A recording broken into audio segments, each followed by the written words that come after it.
پاکستان حکومت په ضمانتداري وزیر محسن داول د خوشي کولو منظوري ورکړې ده.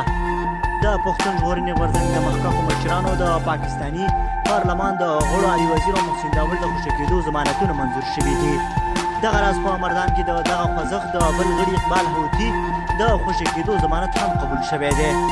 پر علي وزیر محسن داول روان کال د شمالي وزیرستان په خړ کمر سیمه کې د پولیسو پر چیک پاینټ تر برید وروسته تور پورې شوی و چې په دغه برید کې لاس لرو او وروسته بیا پاکستاني حکومت ونیول او بند ته یې ولېږل. د یاد غورځنګ مشر منظور پښتین پر خپل ټویټر د دوی د ضمانت منظورېدو پخلی کړی دی او زیاته کړې ده چې پر هغوی د دروغو مقدمې جوړې شوې وې.